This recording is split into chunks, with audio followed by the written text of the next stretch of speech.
Bonsoir, Général Denis Favier. Merci beaucoup d'être sur le plateau de BFM TV. C'est exceptionnel. En effet, vous êtes directeur général de la Gendarmerie nationale et c'est votre première prise de parole depuis le drame, la mort de Rémi Fraisse sur le site de Sivens. Ce soir, le parquet de Toulouse a ouvert une information judiciaire contre X du chef de violence volontaire ayant entraîné la mort sans intention de la donner, fait commis par une personne dépositaire de l'autorité publique dans l'exercice de ses fonctions. Vous êtes allé dans le Midi de la France, vous avez rencontré l'escadron qui était en situation à Sivens. Comment avez-vous trouvé les gendarmes sur place? Que vous ont-ils dit?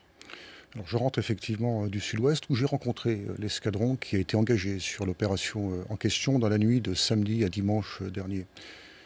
J'ai trouvé un escadron meurtri, profondément touché par cette opération de maintien de l'ordre et conscient du drame qui s'est produit à cette occasion. Cette opération, qui est une opération très dure de maintien de l'ordre, est avant tout un drame. Et la première pensée que j'ai à exprimer, c'est une pensée de compassion à l'endroit de la victime et de sa famille.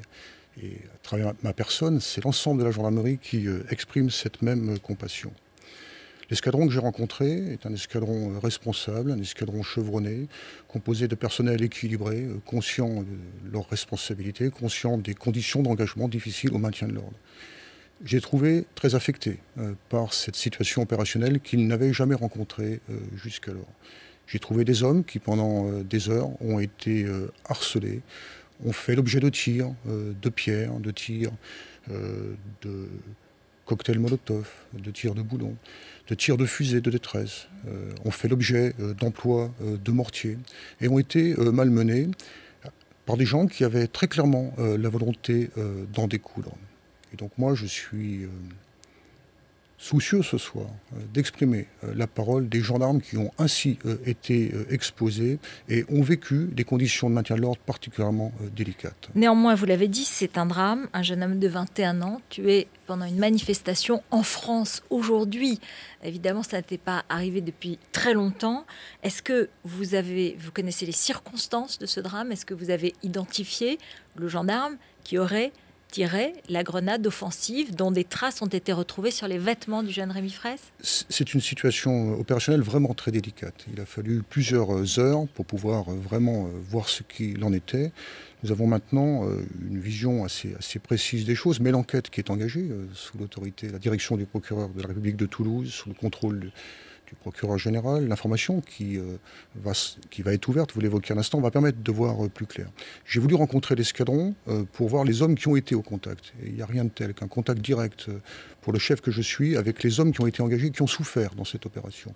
C'est un drame parce que la gendarmerie, c'est une force qui assure la sécurité, la paix publique, dont la compétence est reconnue et dont les capacités en termes de maintien de l'ordre ne sont pas contestées. Et nous sommes là sur une situation qui sort de la norme. Qu'est-ce qui s'est passé, Général? Qu'est-ce qui s'est passé samedi dans la nuit? Qu'est-ce qui s'est passé pour qu'il y ait un tel bilan? Qui a tiré une grenade? Comment est-ce que les circonstances l'expliquent, le justifieraient? Pour comprendre la situation de la nuit de samedi à dimanche, il faut regarder la globalité du dossier. Il faut comprendre que dans ce secteur-là, depuis le début du mois de septembre, il y a des troubles importants à l'ordre public. Il y a des agressions à l'endroit des forces de l'ordre caractérisées, particulièrement violentes, depuis le début du mois de septembre. En fin de semaine dernière, nous avons des signes d'inquiétude qui font état de rassemblements importants de personnes venues pour en découdre, venues pour casser du gendarme. Nous prenons des dispositions pour que l'apaisement soit joué, pour que la manifestation qui était prévue samedi se déroule dans les conditions les plus apaisées possibles, ce qui a été le cas, avec une présence discrète des forces de l'ordre. Mais dans cette manifestation discrète, après cette manifestation discrète, il y a des gens qui sortent des rangs et qui sont sur un portage totalement différent et qui sont dans une logique beaucoup plus violente. Notre souci, les directives que j'ai reçues, qui ont été exprimées très clairement par le ministre de l'Intérieur, c'est de jouer l'apaisement. Nous n'avons eu de cesse de travailler dans cette direction. Néanmoins, un incident gravissime se déroule. Oui. Quelles étaient les circonstances exactes? Est-ce que le gendarme qui tire la grenade s'est senti personnellement visé? Est-ce qu'il y a une situation hors norme? Je vais vous l'expliquer. Justement, la manifestation s'est déroulée dans des conditions de sécurité tout à fait normales, dans le courant de l'après-midi, mais les choses se compliquent dans la soirée, avec des gens qui sont en dehors du schéma normal de manifestation et de contestation, et qui sont là non pas pour manifester ou pas uniquement pour manifester, mais en tout cas pour aller à l'affrontement avec les forces de l'ordre.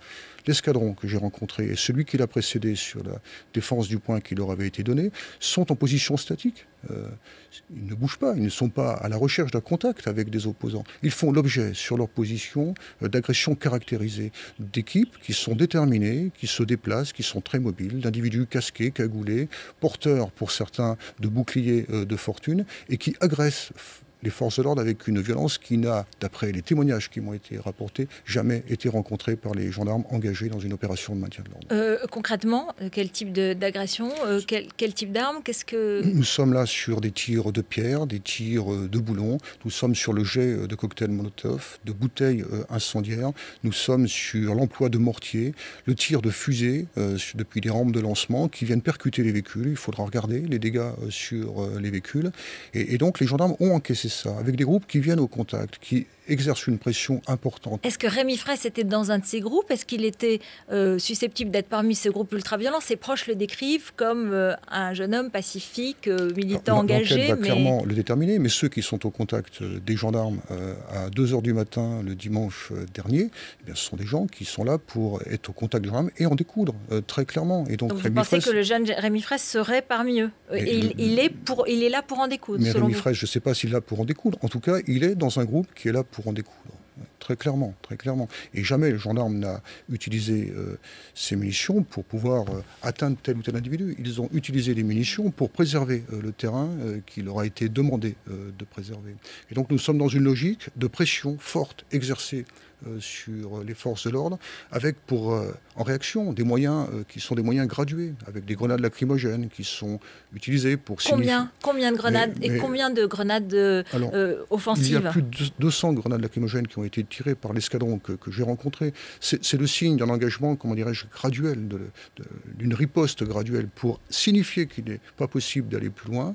Ces munitions, elles ne font plus d'effet. Ensuite, on utilise d'autres artifices qui sont des artifices mixtes. Et puis après, la pression, elle est telle que nous sommes sur le tir de munitions qui sont plus importantes, qui signifie que là, on ne peut pas franchir cette limite-là. Ce sont les grenades offensives. Mais d'autres ont été tirées dans la nuit. Vous faites référence à une, c'est celle qui est bien sûr autour du débat que nous avons à connaître aujourd'hui. Mais j'ai rencontré le tireur. Mais c'est un dispositif sérieux, le tir d'une grenade offensive qui répond à un protocole qui est clairement posé. Que s'est-il passé? Que ce tireur, quel ordre il reçoit? Qui est-il? Pourquoi le fait-il? Mais ce n'est pas une réaction d'initiative. Nous sommes face à une pression forte exercée sur une partie du dispositif par des individus qui sont très déterminés.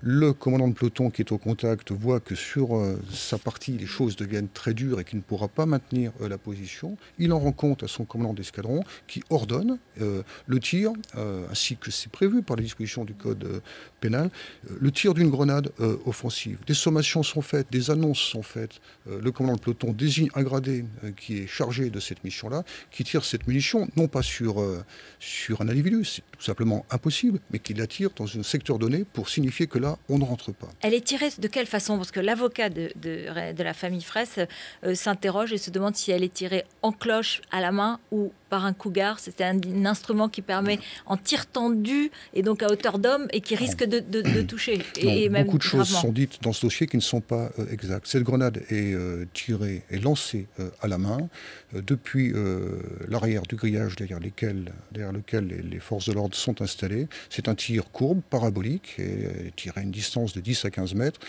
comme il est d'usage avec ce type de munitions qui ne peuvent pas être lancées par des armes et forcément lancées à main. Ouais. Et est-ce qu'il y a la conscience que cette arme peut tuer à cet instant-là? Mais cette arme, c'est pas une arme qui tue la grenade offensive, c'est une arme qui déclenche un effet de blast, un effet assourdissant, mais qui n'est pas une arme, une munition qui tue. On n'a jamais eu de problème au maintien de l'ordre avec des grenades offensives. Donc on est là sur quelque chose. C'est une mission qui est régulièrement engagée au maintien de l'ordre. Il se trouve que là, et c'est là, à mon avis, le caractère dramatique de cette opération de maintien de l'ordre, nous sommes sur une munition qui, de manière accidentelle, rentre en contact avec le corps de Rémi Fraisse.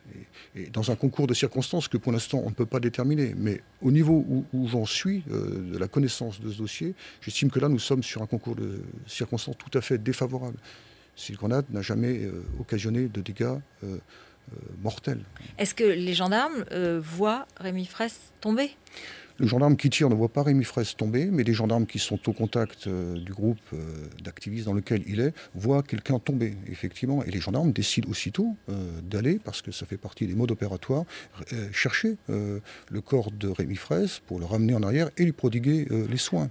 Et quand ils vont le chercher, ils font l'objet de prises à partie extrêmement violentes d'individus qui continuent à harceler les forces de l'ordre. Mais il y a eu quand même, à l'annonce de la mort, une sorte de flou pendant la nuit, le lendemain, et où on a eu le sentiment que les gendarmes peut-être accréditaient l'idée que ça n'était pas dû à leur tir, que c'était dû peut-être à des facteurs extérieurs, et c'est pour cela peut-être qu'il y a eu beaucoup de temps avant de reconnaître les faits. Très sincèrement, je pense qu'il faut qu'on se remette dans des situations opérationnelles. Il fait nuit, il y a de la tension, il y a de la violence, il y a des tirs, il y a des fumées de grenades lacrymogènes.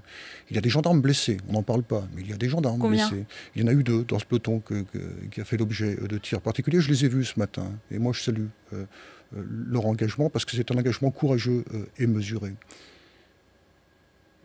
Et donc, dans ce contexte, on n'y voit pas très clair. Il faut qu'on mette tout à plat. Et notre réaction, c'est une réaction de prudence, un moment pour dire aucune hypothèse n'est privilégiée.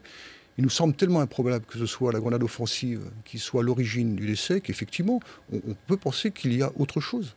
Est-ce que c'est un capitaine qui a tiré cette grenade sur ordre de son commandant d'escadron? Est-ce que vous le maintenez dans ses fonctions aujourd'hui? Alors, moi, madame, je suis le directeur de la gendarmerie.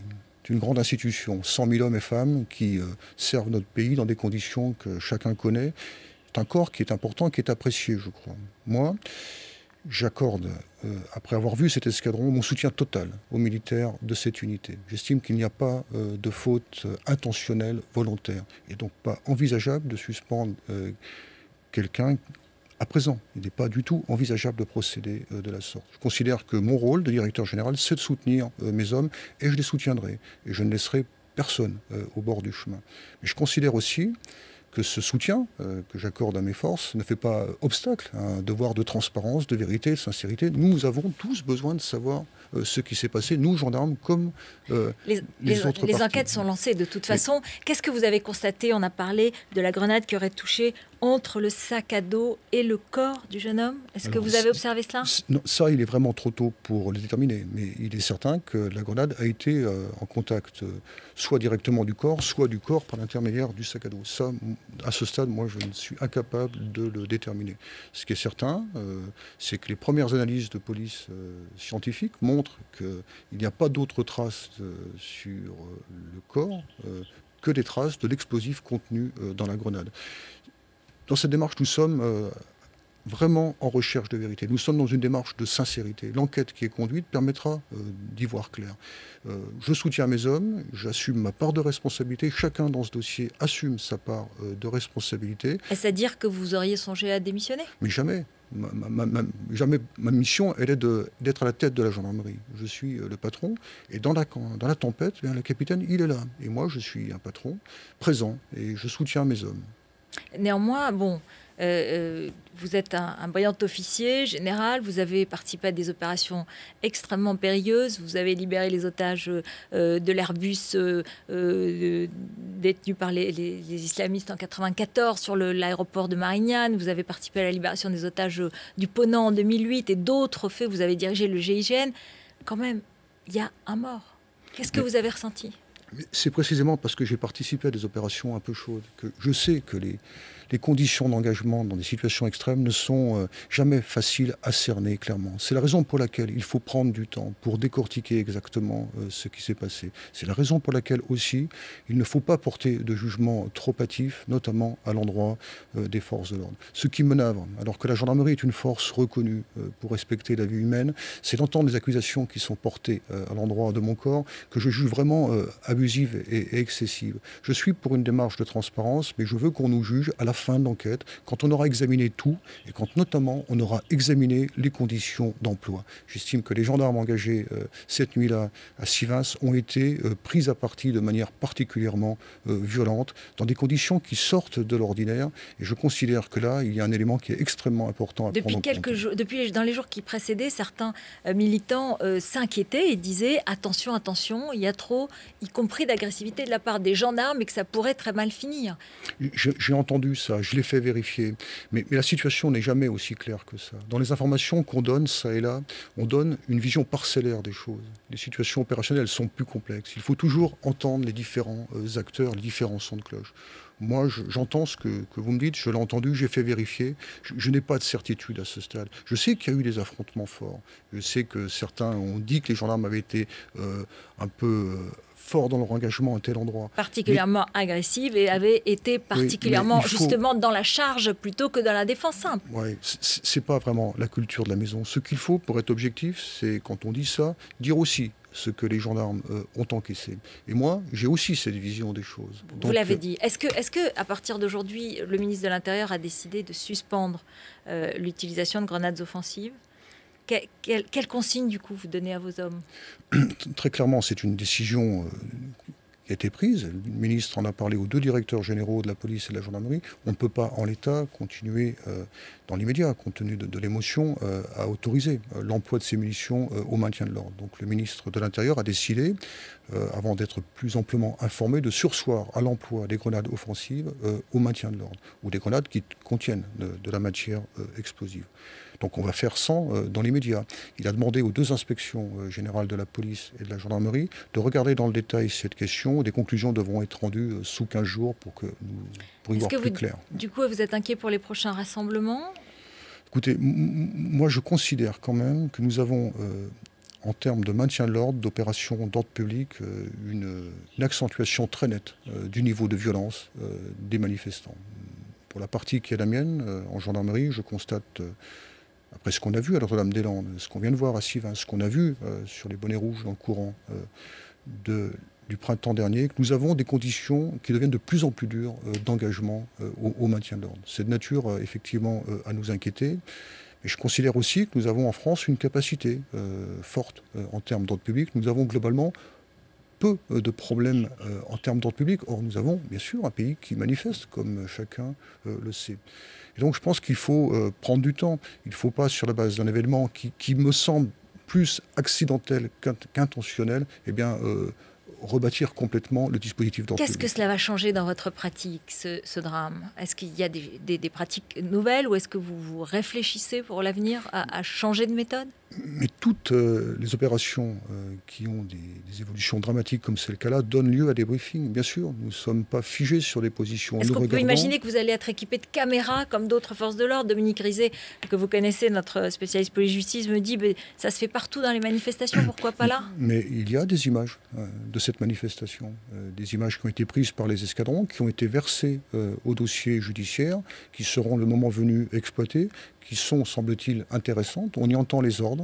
On remarque que la grenade offensive a été tirée en respectant un protocole. On remarque aussi la violence que les gendarmes ont encaissée. Mais ça, c'est versé vous avez des images de 2 heures du matin, parce que oui. nous avons des images comme de la part d'un certain nombre de témoins. Vous en avez également ? Oui. Et qui sont versés au dossier judiciaire, dans le cadre de l'enquête. Et qui indique qui montre le niveau d'intensité à l'endroit des forces de l'ordre, et qui permettra sans doute de rétablir un peu l'équilibre dans le débat qui s'engage actuellement. Qui sont ces hommes que vous décrivez, agressifs et qui sont violents, et qui viennent peut-être de Notre-Dame-des-Landes ou d'autres situations ? Quel profil Ils sont effectivement très violents. Je pense qu'on est sur des groupes de contestation extrême qui qui se déplacent de point de fixation en point de fixation pour globalement toucher les symboles de l'État, porter atteinte aux symboles de l'État, et les forces de l'ordre en sont un. Et donc c'est ça que nous avons eu à gérer à Sivens, comme nous l'avons eu à gérer à Notre-Dame-des-Landes il y a quelques mois. Je le disais, qu'est-ce que cela va changer? Parce que il y a effectivement beaucoup de lieux de rassemblement, de manifestations. La semaine prochaine, il y a des manifestations d'agriculteurs, donc un autre type de population. Est-ce que dans ces cas-là, on peut craindre peut-être des violences? Est-ce que vous êtes préparés de la même façon Mais nous gérons des manifestations, je dirais, tous les jours, dans les agglomérations, en dehors des agglomérations, outre-mer. Nous sommes engagés au maintien de l'ordre très fréquemment, policiers et gendarmes, sur des missions qui sont toujours complexes. Une situation de maintien de l'ordre, ce sont toujours des situations complexes qu'il faut prendre en compte, avec des procédés opératoires, mais que nous pourrons faire évoluer. Là, nous allons actuellement travailler sans munitions offensives, mais nous allons travailler différemment, en engageant peut-être en termes de manœuvre plus de souplesse dans le positionnement des unités.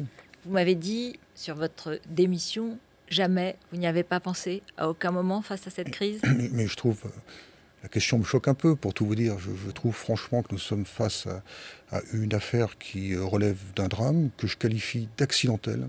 La probabilité pour que le tireur de nuit atteigne un sac à dos à 15 mètres est de toute façon nulle. Et donc, il n'y a pas d'intention coupable de la part de la gendarmerie. Il y a un engagement fort d'unités qui sont prises à partie, qui réagissent. Et nous sommes dans une démarche vraiment d'engagement au maintien de l'ordre. Moi, je suis dans une démarche responsable. J'assume mes responsabilités de directeur général. Je soutiens mes unités. Ça ne veut pas dire que je ne vais pas regarder ce qui se passe, mais il est absolument hors de propos d'envisager la solution que vous envisagez. Il est hors de propos. Est-ce que vous avez un message ce soir pour la famille de Rémi Fraisse? Oui, je l'ai eu en début d'intervention. J'ai dit que cette affaire était avant tout un drame. Et la gendarmerie, qui est essentiellement une force destinée à apporter une aide, un soutien à nos concitoyens, eh bien, est là en dehors de ce qui la caractérise habituellement. Et bien sûr, je le dis et je le redis, j'ai d'abord et avant tout un mot de compassion très fort pour Rémi Fraisse et pour sa famille. Merci beaucoup, Général. Merci, Général Denis Favier, directeur général de la Gendarmerie nationale, pour cette première prise de parole en pleine crise après la mort de Rémi Fraisse. Merci. J'ai bien entendu, intention, pas d'intention, accident, et vous soutenez vos troupes plus que jamais. Merci beaucoup.